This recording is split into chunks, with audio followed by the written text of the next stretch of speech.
Assalamualaikum warahmatullahi wabarakatuh. Saya selaku perwakilan dari kelompok 8 akan mempresentasikan materi mengenai dana pensiun syariah. Sebelumnya saya akan memperkenalkan nama-nama anggota kelompok kami.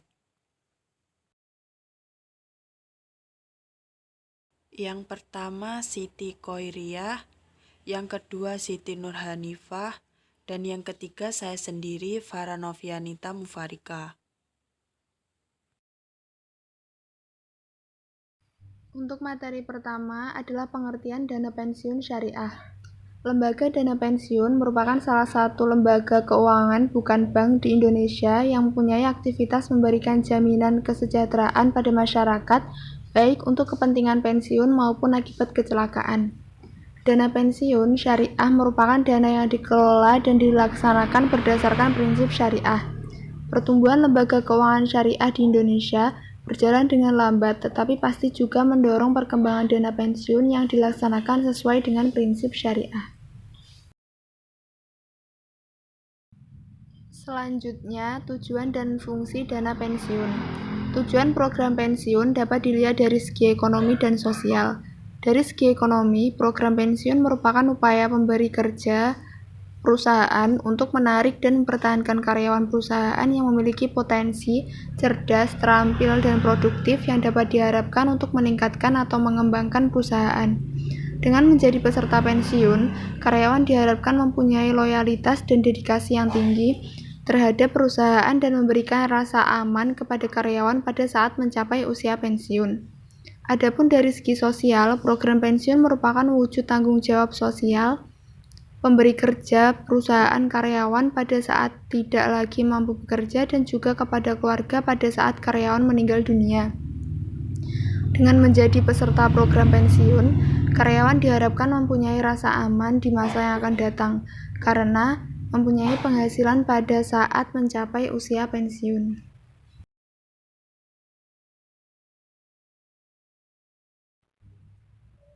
Adapun fungsi dana pensiun syariah antara lain, yang pertama asuransi, yaitu peserta yang meninggal dunia atau cacat sebelum mencapai usia pensiun dapat diberikan uang pertanggungan atas beban bersama dari dana pensiun. Yang kedua tabungan, yaitu himpunan iuran peserta dan iuran pemberi kerja merupakan tabungan untuk dan atas nama pesertanya sendiri. Iuran yang dibayarkan oleh karyawan dapat dilihat setiap bulan sebagai tabungan dari para pesertanya. Dan yang ketiga, pensiun, yaitu seluruh himpunan iuran peserta dan iuran pemberi kerja serta hasil pengelolaannya akan dibayarkan dalam bentuk manfaat pensiun sejak bulan pertama sejak mencapai usia pensiun selama seumur hidup peserta dan janda atau duda peserta.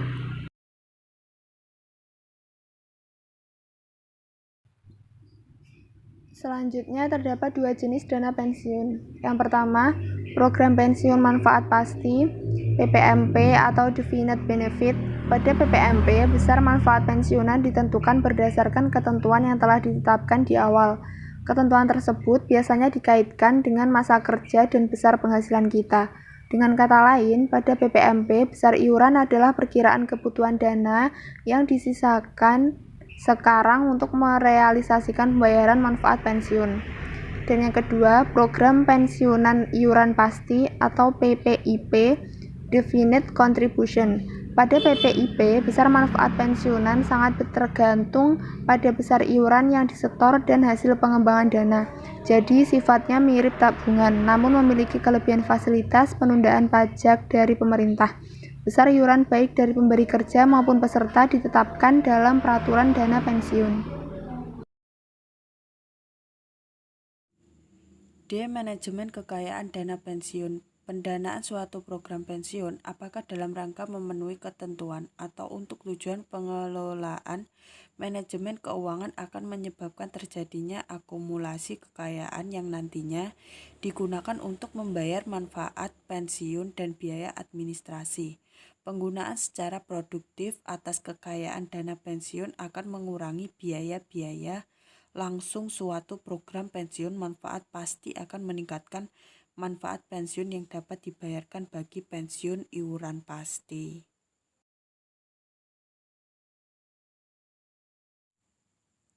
Menurut Peraturan Menteri Keuangan Nomor 119 PMK 010/2008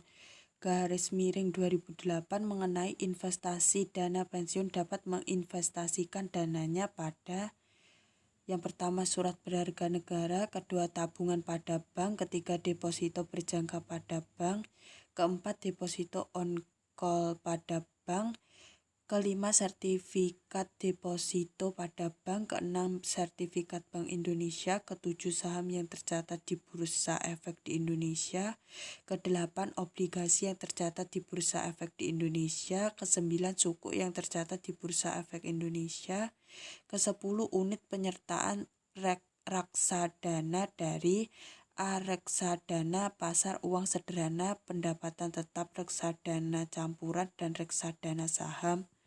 Dan yang ke-B reksadana terproteksi, reksadana dengan penjaminan, dan reksadana indeks.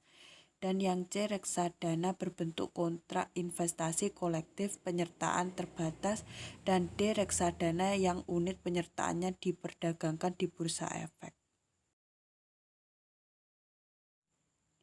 11 efek beragun aset dari kontrak investasi kolektif. Efek beragun aset 12 unit penyertaan dana investasi real estate berbentuk kontrak investasi kolektif, 13 kontrak opsi saham yang tercatat di Bursa Efek di Indonesia, 14 penempatan langsung pada saham, 15 tanah di Indonesia, dan 16 bangunan di Indonesia.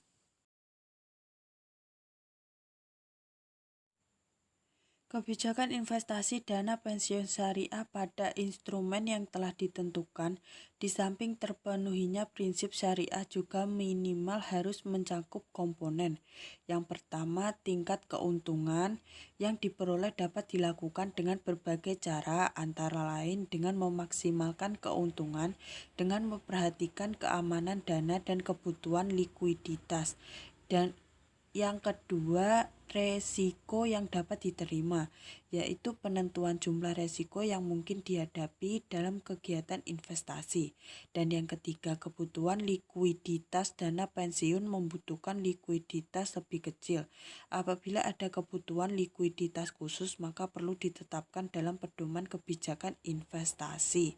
Dan keempat, diversifikasi yang merupakan metode untuk mencapai tingkat keuntungan yang diinginkan, menjaga berkurangnya dana dari resiko investasi dan memenuhi kebutuhan likuiditas. Mekanisme DPLK Syariah. Program dana pensiun syariah di Indonesia sejauh ini masih dilaksanakan secara terbatas oleh DPLK di beberapa bank syariah dan asuransi syariah. Pada umumnya, produk DPLK syariah merupakan salah satu produk penghimpun dana yang ditawarkan oleh bank atau asuransi syariah untuk memberi jaminan kesejahteraan saat hari tua atau pada akhir masa jabatan karyawan ataupun nasabahnya. Prosedur yang harus dilalui oleh peserta program DPLK Syariah umumnya adalah: yang pertama, peserta merupakan perorangan atau badan usaha, dan yang kedua, usia minimal 18 tahun atau telah menikah. Ketiga, mengisi formulir pendaftaran kepesertaan DPLK Syariah, dan yang keempat, iuran bulanan dengan minimum jumlah tertentu, misalnya 100.000. Kelima, menyerahkan kopian kartu identitas diri atau kartu keluarga. Keenam, membayar biaya pendaftaran. Dan ketujuh, membayar iuran tambahan berupa premi bagi peserta program dana pensiun plus asuransi jiwa. Dan yang terakhir, memenuhi semua akad yang ditetapkan oleh DPLK Syariah.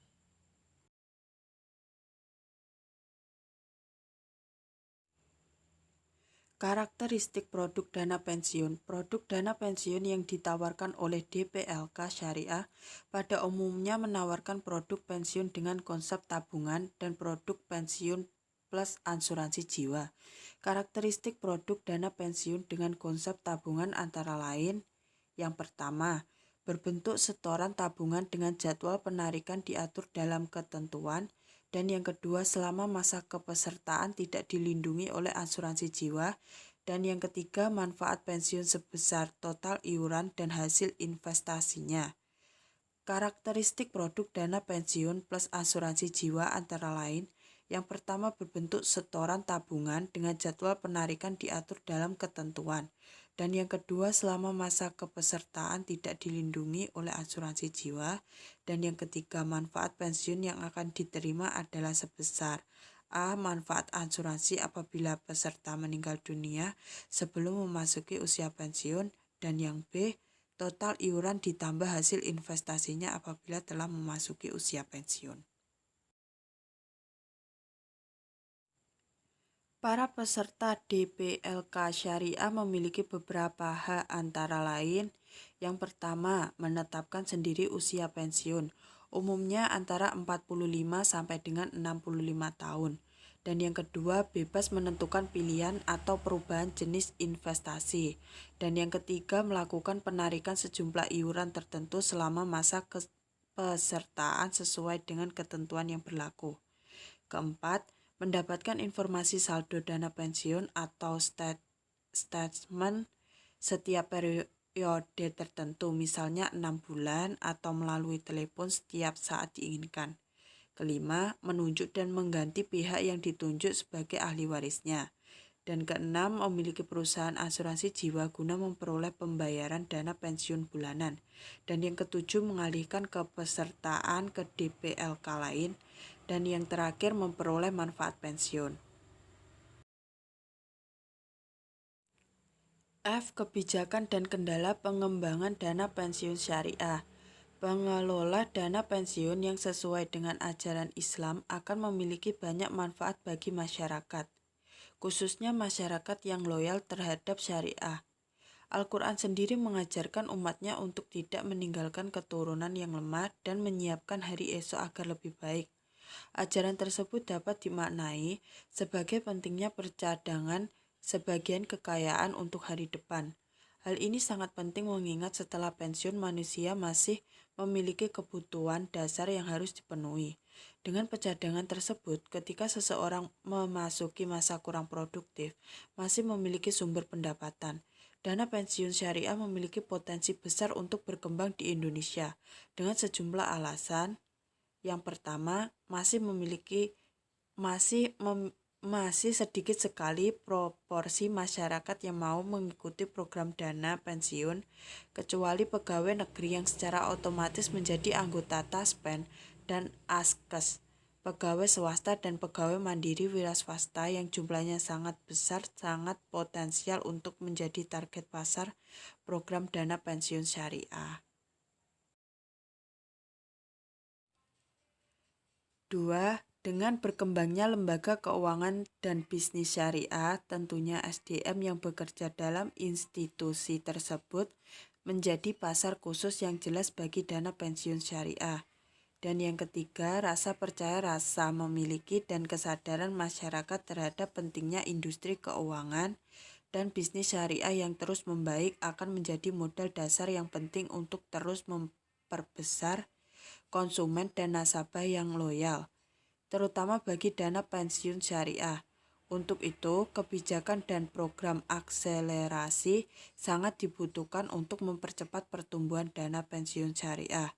Harus diakui bahwa perkembangan dana pensiun syariah relatif tertinggal bila dibandingkan dengan industri keuangan syariah lainnya.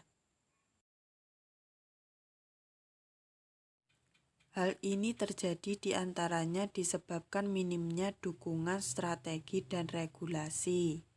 Hal ini dapat terlihat dalam beberapa hal. Yang pertama, dalam konteks strategi pengembangan industri ketika perbankan, asuransi, dan pasar modal syariah sudah memiliki dan masuk dalam roadmap strategi pengembangan masing-masing industri.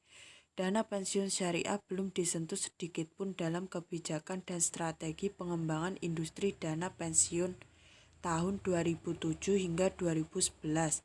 Dan yang kedua dalam konteks regulasi. Jika perbankan, asuransi, obligasi, dan reksadana syariah sudah banyak memiliki peraturan dan juga dukungan fatwa DSN MUI, maka dana pensiun syariah belum ada satupun peraturan dan fatwa yang mendukung, sehingga regulasi sebagai kerangka operasional dana pensiun syariah hanya mengacu pada peraturan dana pensiun yang umum dan fatwa MUI yang juga umum, tidak bersifat khusus dan mendetail. Dan yang terakhir, ketentuan investasi langsung dalam UU nomor 111992 tentang dana pensiun. Selama ini, dana pensiun lembaga keuangan DPLK Syariah mengeluhkan tentang produk investasi terikat mudharabah muqayyadah restrict investment yang berpotensi besar tidak dapat dimasuki oleh DPLK Syariah.